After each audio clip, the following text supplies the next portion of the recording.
Welcome. Welcome to episode 14. Is that like the first time I remember the episode number? It is 14. Yes, I was also hesitating about. It is 14.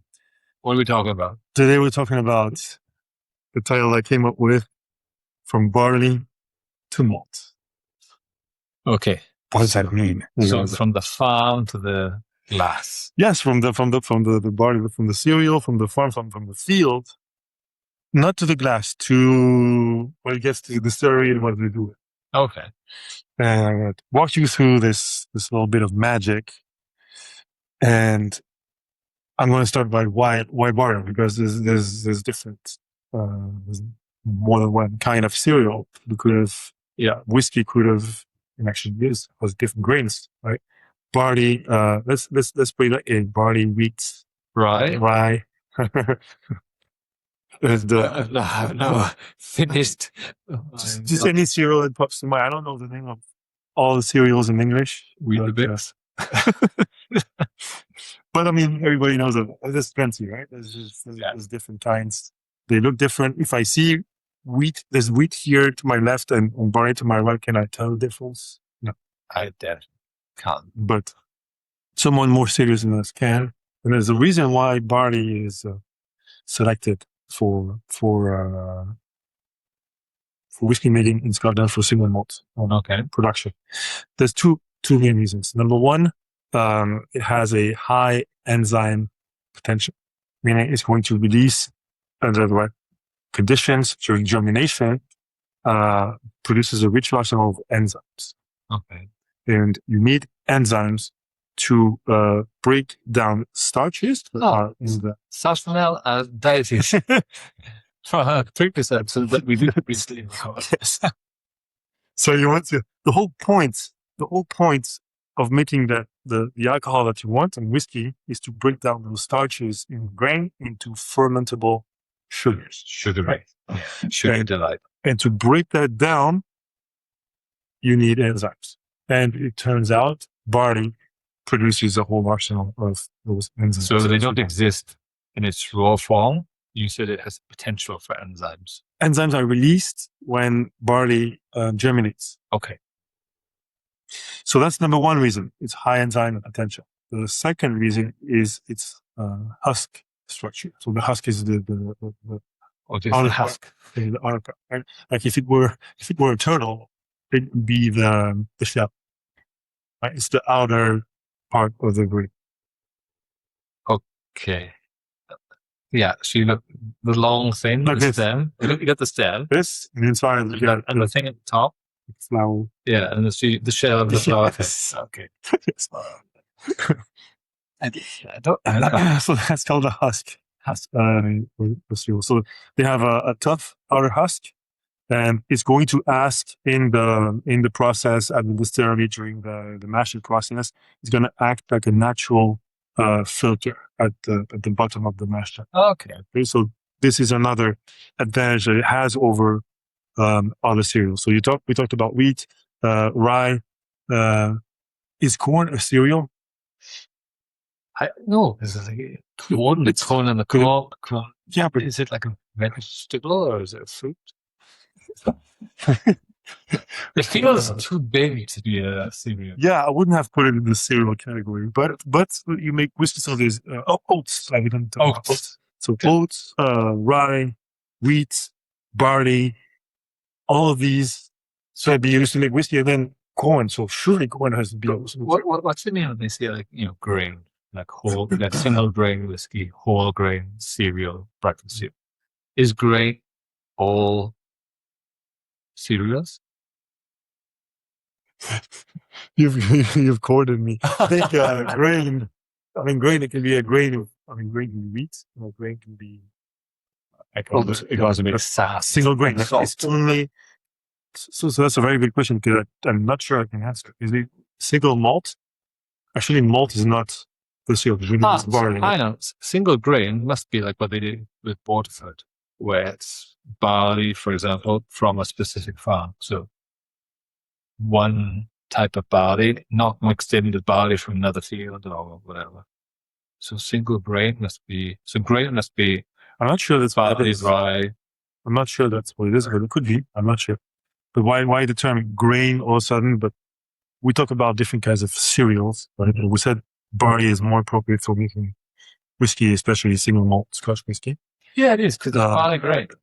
Yeah, this is barley grain. So it must be like rye. But yeah, grain. usually when you talk about grain whiskey, you exclude single malts, right? Malted barley is not considered. If it's grain, it's others. It's everything else. Oh, okay. To me, that's the way I understand. If you say this is a grain whiskey, you mean it's not a single malt. You mean it's not barley. You mean it could be wheat or rye or something else. Yeah, maybe. But it's weird. So that's why that's what it is. Why do you single out barley, which is also a grain, and not call it part of the grain category? So something for research after this podcast or for comments, someone else. But the two reasons, okay, high potential for enzymes rushing and the husk structure is going to help. A tough husk. Tough husk. Yes, tough outer husk. Okay, so you the farmer, I'm the farmer. You have your you think for cutting the. We have machines now, right? We have a tractor, like a reaper. Yeah. You cut it. Yeah. Okay, so you have it in your hand. So I'm enjoying this. Yeah. Okay, so you just did that. Yeah. And I'm the whiskey producer. I'll come to you with a little setup. We're going to buy your barley right here. My husks. Your husk. It will be the whole thing, not just the husk. I'll in it. I'll give you some money. You give me the husks. And I take it to my distillery. What do I do with them first? So it's up to you. So I can't use them as they are. I can't just go make whiskey. I have to carefully tend to it, and I have to trick that. I have to trick the barley. Okay, so I have to make it think that it's time to germinate. Because there's a season, right? There's a season with when things germinate. Yes. So how does it know the season? Is because temperatures change and it gets more wet and damp, and when those conditions are present, the barley starts to germinate. So we want to trick him, never her, always him, into thinking it's time to germinate. So how are we going to do that? So we're going to take our barley into the malting floors at the distillery. Very famous things whenever you research a distillery. They talk about malting floors on site, how many there are. Then these are the traditional long stone or concrete floors onto which you will lay your barley into a thin layer, thin being 6 to 8 inches deep. Okay. Right? And it's a big floor. And then you have employees at the distillery. They're called, these ones are the mossmen. And they have those big wooden shovels, and they will turn regularly the barley on the malting floor. Just turn it over. Yeah, to keep it aerated. Okay. On a constant basis, prevent heat buildup, and ensure even growth. That's pretty much the purpose of. Is that tricking it into germinating? No, we're not there yet. This is preparing it for the germination. This is just taking care. This is the taking care.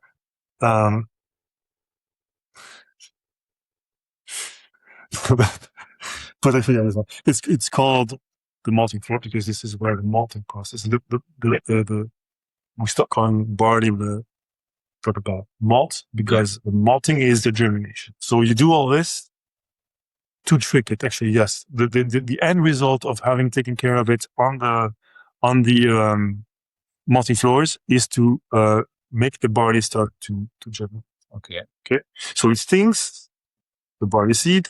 It thinks now it's time for me to grow. Now in the season. It's in season. So it's going to do what? It's going to activate its enzymes. That's what it does when it germinates, and that's what we want. Okay. Yeah. The whole thing is to get the enzymes to be activated. To create sugary delight. Exactly. And you want the enzymes to start breaking down the starches inside your grains of barley. Okay. You want to start that process, but you don't want it to go to the end of the process, because if it goes until the end, all the starches have been taken care of, and then that's going to be good for the whiskey making and the collection of fermented sugars that you want. So you want to start the germination, but you don't want it to go all the way. Okay. So we're going to hijack that germination process. And we're going to stop it just before the baby plant uses up all the goodness. Right? Germination usually runs for 4 to 6 days.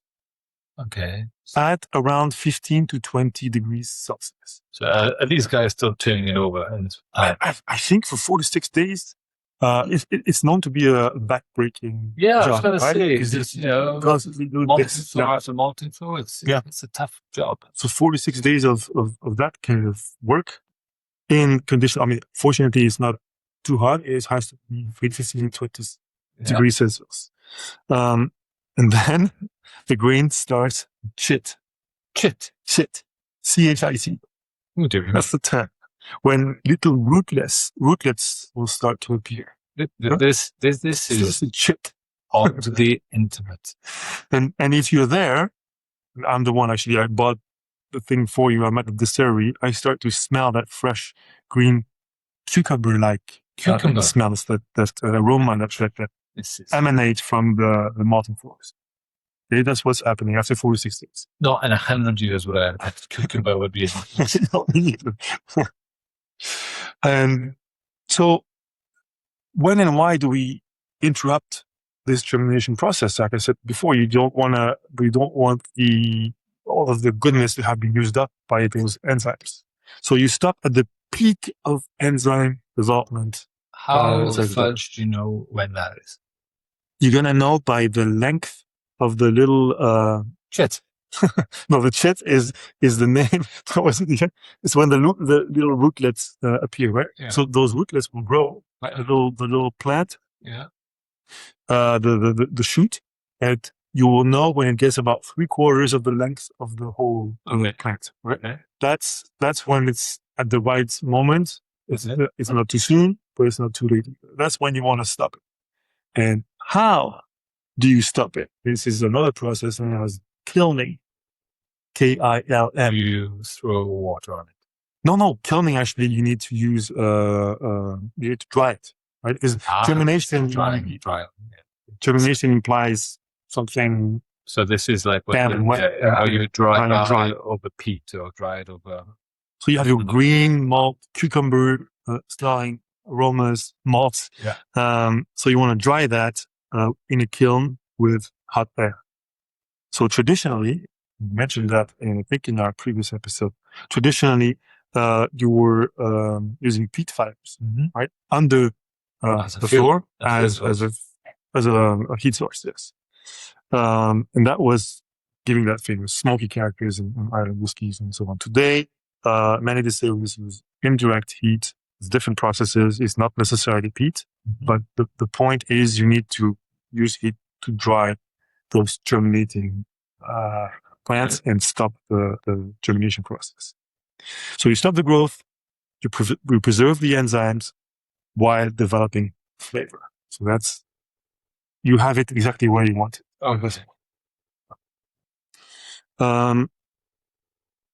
So the malt is dried down.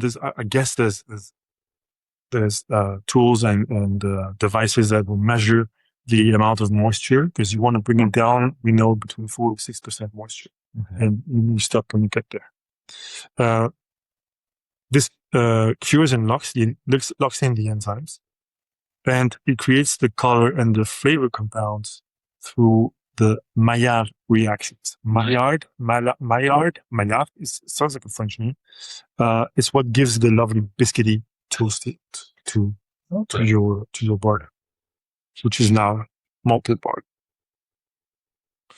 So you have this malted barley, then you're still not there. You have to bring it into your big mash tun. The mash tun. And you will pour water over it. But before you do, you don't just take what was on the malting floor that has been dried. You don't just take it as is and throw it in the mash tun. You have to mill it, but you don't want to mill it to like a powder. So you want it to be kind of gross, Okay. Just cracked but not powder. Okay. You have to get it into that state. That's how it gets dumped into the mash tun, and then you add hot water to it. The hot water is actually the temperature of the water is critical. If it's below 60 degrees Celsius, it's not hot enough. If it's hotter than 70 degrees Celsius, it's too hot. So in one case, you will not have the enzymes will be sluggish. They won't be triggered enough, and you won't get a good product out of it. If it's too hot, over 70 degrees Celsius, it will kill the enzymes before they have done their job. So you have to be in between. Typically, the mash starts around 63 to 65 degrees Celsius. So very precise temperature control as necessary in the mash tun. And you do that with the first water, and then you have the second round of water, and you have the it's called the sparging process, where you kind of rinse your grains with hot water at different temperatures. So you start at 63, maybe the next one was 65, and the last one 66 or 67 degrees. And what actually happens during the mashing is that those enzymes will attack the starches that were pre-damaged during the malting, but undiluted gelatinate. The starches gelatinize, so they swell and they become accessible.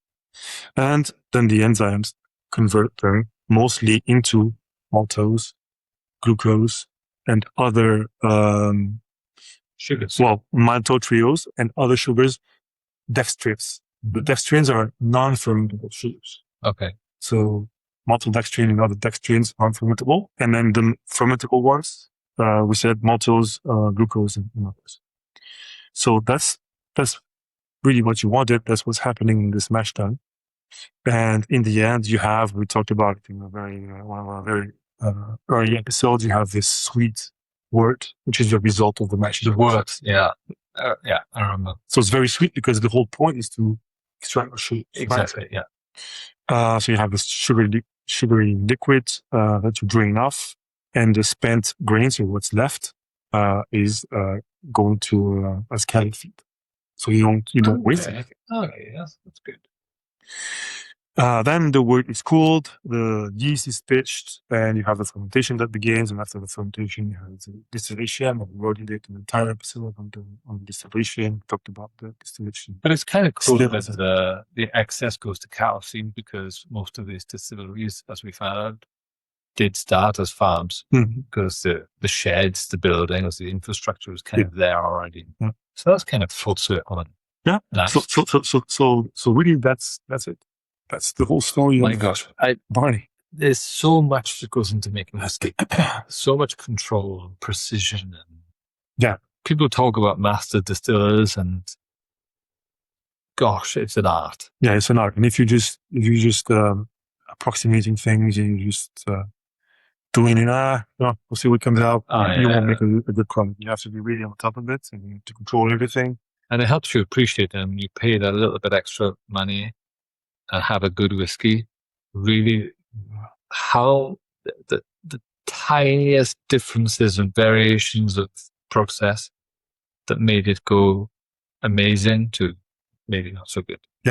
Yeah, and that's why usually you will not find a very good whiskey at a certain under a certain price. Yeah, I mean, you have to pay a certain price, because to build something of that quality and to work with farmers that also grow barley of quality. The people who are doing the backbreaking, I mean, they could just be lazy and damage they have to be passionate. They have to be knowledgeable, delicate. Yes. My gosh. And then you have to have the proper equipment to be as precise as you need to be and follow it through. I mean, it makes you appreciate what you have in your glass, doesn't it? But before we get there, to the tasting of the news. No, news. Yes, news. We are news this week. Weird news. Have you heard of, I don't know how to pronounce it, Kubacon? No. Kubacon. Kubacon. It's whiskey. And they have a range. So its cap is actually from the distillery of Tomatin. We were never sure how to pronounce this. Tomatin. Annually, they produce this high quality winter expression called the Creations range. Okay. And Creation is number 8 that is coming out this year. Is it one per year? Or, yeah. Typically, it's peated whiskies in very unique casks or cask combinations. Yeah, because Tomatin usually is not peated. Yeah. It's highly yeah. This expression is matured in ice wine casks. Ice wine. Ice wine casks. Wait, what is ice wine again? So, rare Canadian ice wine. And matured in Spanish Verdejo casks. Okay. Now, what is ice wine? This is interesting. So it's a sweet dessert one. So everyone can try it. Dessert one, sweet, whatever. But the grapes are left to freeze on the vine. But also important to note, you said Verdejo. Verdejo. Usually, you when you use wine casks for whiskey making, it's red wine. Yes. Verdejo is a white. Yes. So the grapes, to make this general sweet dessert wine, this ice wine is grapes that have been left to freeze on the vine, and they're pressed when the temperature of the grapes is -7 degrees Celsius. So they're just yes. Crystallized. The water inside them is crystallized, and that creates even more sugary, sweet goodness. Now, that's ice wine. Yeah. So ice wine is a sweet one. Yes, sweet dessert wine. So, and they put into casks, Verdejo casks. Mm-hmm.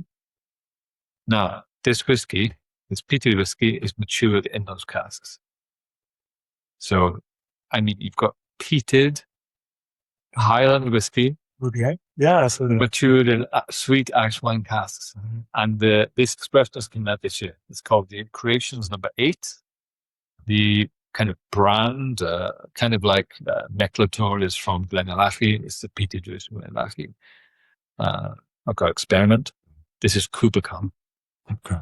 So yeah, that's the news. That's awesome. Yeah, I want to try that. So tasting. You've been building up this tasting. I told you, I've been 6 weeks dreaming about when I would introduce this whiskey to you. Let's go. And no. There's a lot to say about it. It's from my favorite distillery. Okay, so if regular viewers will know what that is. Yes, non-regular viewers want to know for them easily. It is Bruichladdich. Oh my gosh, what is that? So this is the Black Art that release present. I don't know if you can see it. Yeah, it's the secret recipe, but that's not just any Black Art. This is the 4.1 edition, 23 years of age. The 4.1 means, what does it mean? What does it mean? It means it started at 1. So it was the 4th year they were doing it. Okay. And it was the last year of Jim McEwen being the master distiller at Bruichladdich. Okay. And Bruichladdich, in its normal form, is unpeated. In its normal form, is unpeated. And if you want peated versions, you go to Port Charlotte, which is a fabulous expression. I do like this. And then you have the super extra peated version, which is a series, which is Octomore. Okay. So Jim McEwen was the one behind the renaissance of Bruichladdich, because in the mid-90s, they closed. Yeah. And then he restarted the series and started Bruichladdich, and this is now on the shelves with the teal Bowls brand. Yeah. But they had a lot of casks from before the distillery closed. Okay. In stock. And he was deciding what am I going to do with those casks? And he did many things, but amongst the many things, he did the Black Art edition, and he keeps the recipe secret. So this has got Latin on here. It's like magic, like Dawn. Black Art. Is it Mon or Dawn? Dawn? Discipia? Dece ipse discipit. Yeah, okay. So the composition of the casks is a mystery. So nobody has ever revealed what casks he's used. It's an experiment by the master distiller himself, ex-master distiller of Bruichladdich. And we just know that he's been using American and Scotch oak to explore the most esoteric relationship between spirits and wood. Everything about this is fantastic right now. The branding is on point. This one is unpeated Yeah. Islay single malt Scotch whiskey, Black Rock 1990, so distilled in 1990 before the. And it is cool because Bruichladdich is Islay, but in its natural form is unpeated, which is rare for Islay in a natural form. Oh my gosh. So, yeah, today, this is hard to find. Today, this will probably, I saw it online, it's about 400 euros a bottle. 23 years aged. 23 years of age, and it's magnificent. Well, I really want to see what it looks like. Its color, its smell, its taste. So I can help. Because you can't even see the liquid. Yeah, you can't see, which is actually for me. I don't know. I like to see. So do I, but It's cool. But it is cool. Look at that, the color. If you remember. Oh, so cool! It's very odd, Becky. Look at that. And so, do you want me to tell you what they say about it? So, so it has an aroma of cherry, apricot, orange, brown sugar, and figs. Initially, the velvety palate continues with fruit-forward notes structured by oak, honey, tobacco, and cinnamon. The balance of oak, malt, and fruit settle into a gently full finish. I can't resist anymore. I need to smell it. Oh. So it's inviting. It's so inviting. It's so it's so deep. And without peat. Without peat, but dense. It's an island. It's trying to play a space slide. Yeah, I was actually thinking of that. It's like so smooth. Trying to look like a sherry cask of a church, but we don't know. Maybe he used some sherry casks. Maybe he used some rum casks. We don't know. It's up to him. But there's a mix of American and French oak. I'm sorry, I can't resist. You have to.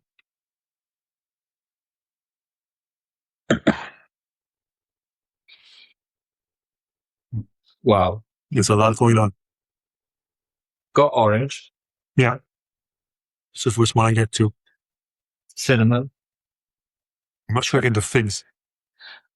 I think I know I should figs is not great, but orange, cinnamon, very similar without the smoke to the Optimum. Yeah.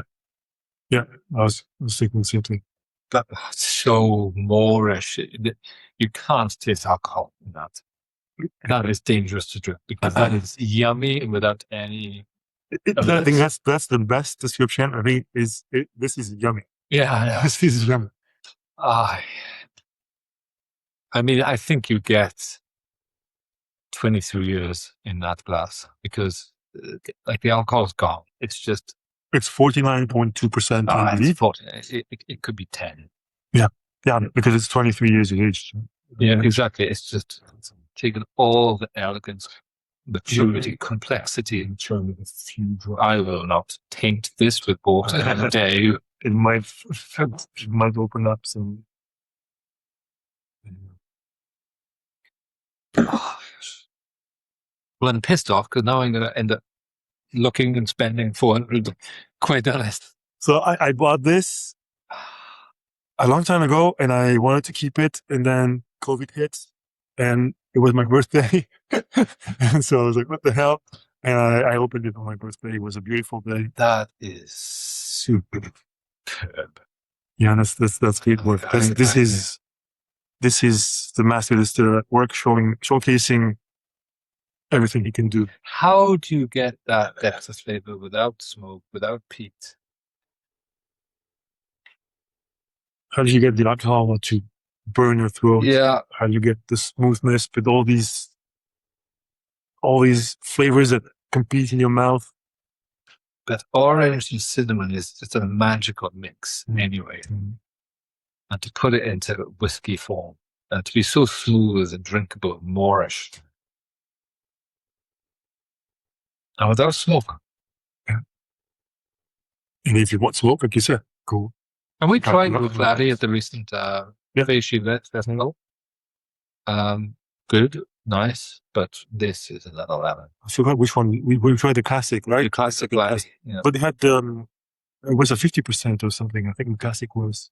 I forget. Maybe it's always. I thought it was 46. Was it 10-year? Maybe. Yeah, they've just released the Yellow Submarine one, but this.